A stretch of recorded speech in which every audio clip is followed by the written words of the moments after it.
All right, welcome back to Real Cast Fishing. Your host, Glenn, with the City of Island Fishing Field Team, COAF Field Team on YouTube. And this round, what do we got for you? Well, we're just going back to, ultralight bait casting, specifically the 3D printing that I've been enjoying out there, putting some of these lures together. Specifically, started out with one, I guess it's a micro blade lure that been miniaturized to weigh about, I think it was 1.6 grams. And I was able to test that one out and got some really good hookups with that one with some of the fishies. And then I shifted over to a surface popper right here. Okay, and this one is a scaled down version of one that you use for bluefish.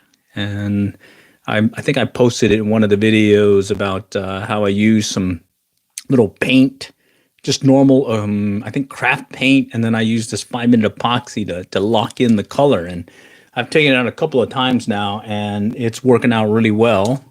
The other thing after that I put together was I wanted to try out one of those saltwater lures, ones that you typically use for Spanish mackerel. So I printed that one up and ended up with a little deal like this. And here it is right here. And I think I posted a video on that one just describing what this one is right here. And it's already been beat up. But what was really nice was I initially started with just the hook in the back here, the little treble hook. And then in that gotcha style lure, it uses a, let me see if I can get it out here. It uses a little, like a floating treble hook that goes back and forth. And I noticed that I got some better hookups when I made this 3D printed lure. It weighs about 1/9 of an ounce. This one, I made two variants of it. One was yellow with a red head, and it actually would sink a little bit more. I weighed it down, and it would float on top, but still kind of slowly submerge, and I got some really good hits there. This one I tried, and I got some hits, but I didn't get anything yet. This one actually floats a little bit better on top. It only has one hook, or one treble hook, and I do think that one will probably produce here in a little bit with the weather change here starting to warm up in our area. So that's what I wanted to talk about, was just really some fishing related things. What's up, OG? All right, hey, little Oxy YSN. All right, having a good time over here, just talking fishing related things.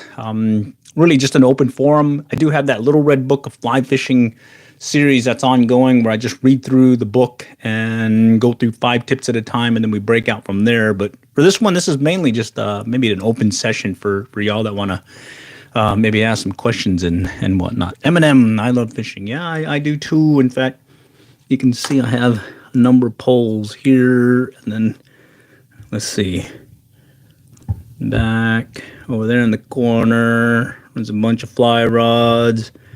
And then right above me, there's a bunch right up here. Let's see. Do you know any good fishing locations in Tennessee? Ooh, unfortunately, no. I'm actually located here in Texas. So my expertise, or at least knowledge, is mainly here in the Lone Star State. But I did notice a lot of folks out there fishing, I think it was trout over there in Gatlinburg. So I think I saw a couple of videos from some folks I've been watching there, and it looked like they were doing pretty good. I didn't know they stocked trout in the middle of or I guess there's a river that runs through there. All righty. Let's see. Let me see if I can grab one of these other ones here. Okay, so here is the parts of that 3D printed popping lure. Okay, so this one is initially, it's a popper that goes about 7 inches in length right here. I narrowed it down or downsized it to basically 2 inches and made it for this ultralight bait casting gear that I've been using. So this is one that's called the Featherflight Kingfisher. It's one that I used earlier during the trout season, casting 1 gram trout magnets, and that worked really good. What's good bait for bass? Bait in general, well, they definitely like live bait. So minnows and whatnot are usually good. If you want to go with lures, this time of year, at least in our area, probably work the beds and whatnot. So if you have some kind of plastic that you can drop into their beds and do some sight casting, that might be a good opportunity for you there. And some of the ponds that I've been fishing here, you also get the ones that are kind of just circling the pond and whatnot. And so I've gone out there a couple of times with fly fishing gear as well as with the bait casting gear. And I've noticed in the case of fly fishing, streamers, the olive woolly bugger, the near deer, that's one that we tie locally here, and damsel flies, about something that's mimicking a bait fish that seem to be doing well in the local ponds here, as well as I make a few flies that are, well, they kind of mimic a Senko that you can drop right into the bed as well, and put on those polarized glasses. Excuse me, sorry. Put on some polarized glasses and you should be good to go. Let's see, do you muskie fish? No, unfortunately there's no muskie here in Texas. I think there's some pickerel in some places, but no, I don't muskie fish. I have seen some videos and other folks fishing for them, and it looks like it'd be pretty good. Let's see. Other things, I do have another, I call it the GoPro mobile fishing live stream. It's where I live stream straight from a GoPro while I'm out at different ponds and whatnot. And additionally, I started shifting over to using my phone also. And I'll just run it for an hour plus and just see what happens. And there's some days it's good and other days it's not so great. But I am prepping for hitting the local lake here, do some kayak fishing, initially trolling for some of the white bass, as well as maybe bottom bouncing for some of the crappie that may be in the area. And additionally, I definitely like putting out some of those jug lines. Ski do Ohio. I'm not sure what that means, but appreciate you joining today. All right. Anyhow, wondering if any of y'all do any kayak fishing or possibly some jug lining. I have been putting together some of these jug lines that I call them self-setting jug lines. So what happens is you can go ahead and pre-bait them and launch them, and within a few, less than a minute or so, you're able to catch a few fish, or not catch a few fish, but get them in the water and start already fishing and whatnot. I kayak fish Lake Texoma. Awesome. All right. I wonder how the bite's been going. Hadn't gone there yet this year. In past years, we normally take our kayaks and see if we can hit some of the surface bite, typically over there at the, Spillway Ramp, as well as Eisenhower, putting in over there and kind of working the coves and then heading out from there. Let's see, or are they not there where you're at? There's gar, yes. There's a couple of places that will go for gar. We got the local lake, Lake Lavon. Definitely see some gar there. Have cotton released about every year. I get some, especially jug lining. Additionally, have lost some nice sized ones over there fishing the Red River over there by the dam. That's the tail race to Lake Texoma. And then there's some really big ones over there on the Trinity and the Brazos that I've seen some folks catching them. Some nice 4 or 5 plus footers fishing the Trinity for those gar. So yeah, they're there. Let's see, it was on fire for top water. Oh, nice, top water. Oh yeah. Let's see, I go to Lake Stanford. Okay, have you fished in Ohio? No, I haven't fished in Ohio. Any particular fish or maybe some tips that you want to throw out there in your particular area? How do you catch catfish? Excuse me. All right. There's different ways to catch them, but I typically just jug line them, or I'll just uh, fish some shad from my John boat. Caught a 50-pound catfish last week. Nice. Oh yeah. All right. Yeah. If you look at the channel, do a quick search, or Google, not Google, but YouTube search. Do like jug line COAF or the channel. You'll see a lot of the videos that we've got there. I haven't caught a 50-pounder. More like a 30 plus pounder in the past. But those are nice, especially when you're jug lining. There's one video where the jug line goes under about 30 seconds and then pops back up, and that was a fun one to catch. And then the last two bigger ones I've caught jug lining from the kayak, and both of those I had to take them back to shore and land them from there because, well, no, it's kind of hard to land those guys in the little kayak that I use. In fact, my kayak only weighs about 38 pounds, so catfish bigger than the kayak, or at least weighs bigger than the kayak. All right, good stuff. Let's see. I have been getting the 3D printed lures ever since I got the 3D printer, and I've been playing around with that. I'm hoping to make some adjustments on some of the lures so I can continue to make some of these customized ultralight bait casting or bait finesse gears. So I'm using these bait casting rigs. Let's see, this one right here. Oops, sorry. This one is the Casking Zephyr right here, BFS. This is the one without the reel clicker. All right, I've got another one that has a reel clicker that makes a noise when the line comes out and drag is pulled. But I did customize it by adding a high spool speed bearing to it, and I can cast about 1/24 ounce, no problem. 1/16, no problem on that one also. And then I do use another one, the Shimano Scorpion 17. That one handles 1/16 ounce, no problem. But the one that handles the best for really light lures is, again, that Feather Flight Kingfisher. A lot of folks say they don't like the color. It's got the coloration of a kingfisher bird right here.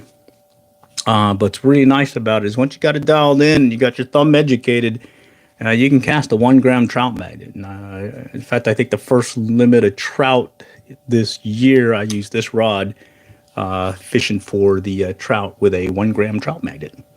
And, they say you can use spinning gear. Why use this ultralight bait casting gear? It's just another way to fish, and I like it. It's fun. All right. Let's see. When it comes to fly fishing, I have been shifting over to a 3-weight that I can also Euro nymph. It's a 10-foot 3-weight that I typically just use. I did put a shooting head in, and I noticed that you really don't need that. So I shifted over and just took it to a weight forward fly line, and then shifted over to it's called the Rio Nymph Shorty. So if there's an opportunity for fishing Euro Nymph style, I'm able to take the leader, Euro Nymph Shorty leader, and line setup and get it rigged up fairly quickly because it's a loop-to-loop connection, and I can work a Euro Nymph style, a particular area that may have a fish or two. See, I've never used a bait caster for lightweight reels, only spinning reels. Yeah, I initially had only used spinning reels, ultralight gear and whatnot, and then a subscriber suggested, take a look at this thing called BFS Fishing. And when I looked it up, Bait Finesse Systems Fishing, which originated in Japan, just noted that it was just way too expensive to get started into that type of fishing, because some of the reels go for $300, $400, $500, at least when about 3 to 5 years ago. But now that they've come down in price with different gear that's coming from Japan, as well as China, as well as here in the U.S., and what got me started was the bait finesse piece, the Casking Zephyr. Let's see, Will. Last week, my friend and I fly fish top water for Sharp and Texoma. It's fun fight on fly. Yep, sure is. I'll typically go to the tail race, kind of play with the generation schedule and just see when they're generating and when they stop generating, and I'll try fishing before they start generating, as well as sometimes after. And I think there's some older videos where I've caught a number of stripers, smaller ones, on the little fly rod, as well as a switch rod that I'll typically use, which is, it's basically a spay rod, just shorter, that you can also fish one-handed. Goes about 11.5 foot. And, well, it gives you a little bit more distance at times to get out where the fish may be lurking. So, good stuff. All right. So I guess we got some local folks over here on the live stream. So appreciate y'all joining, and then those guys that are out of state, really interested in how you guys are doing in that particular or in your areas. Let's see. I haven't had much luck at the tail race lately, but the lakeside dam is very active tomorrow. Okay, that makes sense. It does get kind of weird right now with the tail race, especially since we haven't had one of those big floods to get them generating or at least releasing water and whatnot. But I heard that the top water bite, especially in the morning, has been really good. But I haven't been there yet. Hopefully here in the near future, I'm able to make it up there. I kind of maintain both the Oklahoma and Texas license as well as the Texoma license. So I had that opportunity to fish the lake. And then I can also hit the Red River area, so I can actually go into the river and fish, since the going into the Oklahoma, or you're required to have an Oklahoma license if you're in the river itself at the tail race. So I just keep both licenses, because I end up going to the Blue River as well as Broken Bow and Lower Illinois for some of the trout fishing opportunities that are up there. All right. With that, any questions? Willing to throw out so many, or maybe answer a few if you've got any questions. Let's see. I mainly fish Texoma, Ray Roberts, Louisville, Levon. Excellent. Let's see. Louisville, I've mainly fished the tail race there, Lila, Lake Louisville Ecological Learning Area. Levon, that's the lake that's closest to me here in Allen. That's where I typically will go, especially during the summer months. Ray Roberts, way back when I used to go there to go duck hunting, but I haven't been to Ray Roberts to fish in a good while. All right. Let's see. Other things. So I am prepping to start hitting the lake, and I've got the kayak all ready to go. Unfortunately, I kind of have some downtime right now. Got to get a vehicle going, since my old trusty pickup is no longer with me. I've got to go pick up a different one. But once I have that and I'm up and running, definitely be hitting some of the lakes, specifically Levon right now, and make that run to Texoma. And then later on in the year, just after summer, I guess, when everyone's going back to school, I'll start taking a look at the opportunity to hit the coast, most likely Galveston, over there by the Galveston Fishing Pier. There's some excellent opportunity there that, well, it's been pretty good. I used to live in Ellen. The pond behind Top Gulf has big bass in it. Yes, there are some big bass there. Unfortunately, I think they made that a subdivision pond now, and my old way to get in there from the back way is may not be there anymore. There was a particular part of the fence that had a wrought iron bars, and one of them was broken off. I was able to kind of scoot in there and be able to hit that pond. And yeah, there are some big ones. But there's a couple times where I've caught a bluegill on the fly, and out of nowhere a big bass swallowed it. And the only reason why I didn't bring that bass in was because he threw the bluegill or spit it back out. So, yeah, that definitely has some nice bass in it. I don't know if it has any now, since I haven't been there in so long. But, all right. So at this point, maybe just talking fishing ramblings. But do stay tuned, because we'll get another round of the Little Red Book of Fly Fishing. We'll go through tips 86 through 90. Let's see. Hey, bro, Maria Ramirez. Hi, Maria. Howdy. Hope you are doing good. Just mainly talking fishing related things while we're on the live stream. At this point, Mainly I talked about some 3D printed lures, ultralight bait casting, and how I've been using those to kind of test the waters, and then making preps to hit the local lake. Maybe probably doing some jug lining here in the near future. So hey, that's some good stuff. And well, there's a whole bunch of different ways that that will once we catch a fish or two, that we'll kind of play around with it and see how we want to cook them. Because I heard there's several good recipes that are out there. Nice to meet you. Yep, nice to meet you too. All right. That said, any questions fishing related? We're over here in Texas, the city of Allen, place just north of Dallas, north of Plano, south of McKinney. All right. And it's mainly North Texas, so it's mainly just freshwater fishing, but yours truly will take the opportunity to hit the local coast here. And I do fish different ways, be it fly fishing, ultralight bait casting, traditional gear, whatnot. And I also been doing some hand line fishing. I made some hand lines as well as picked up some hand lines just because I wanted to see how that worked. And I have caught some catfish using hand lines over here in our local park, which is kind of surprising because way back when, I remember going to some of the local parks here and I'd see people throwing bread in the water, but then I'd hear some big splashes like something was eating it, something big. And I ended up going back there, tried fishing for them. And after trial and error and whatnot, I finally figured out that as long as I could free line a piece of bread, no weight, just basically the hook, the line, and get it in the water. And when the catfish would take the bread, you just let them run with it.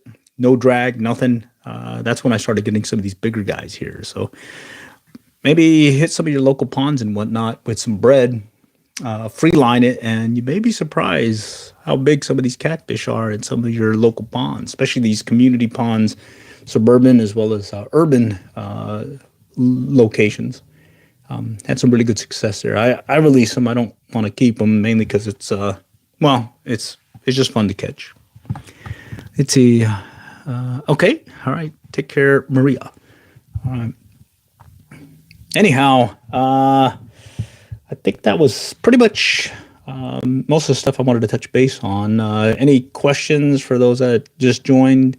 Again, we were just talking ultralight bait casting, 3D printing lures, and being able to customize a particular lure and be able to fish it just by downsizing, let's say, a design or model and getting it to a size that you consider ultralight bait casting. So fly fishing wise, I am planning on hitting one of the ponds. I wanted to try just take one fly with me and see what happens, put it on the live stream, be it the GoPro or from the phone, and I'll just hang on and see what happens. So that'll be coming up here as well as the next Little Red Book of Fly Fishing series. So with that, I'm going to go ahead and sign off, and hope you all have a good rest of the week as we roll into Friday, and well, the weekend is approaching. All right. So till next time, we'll catch you all later. And good luck and good fishing.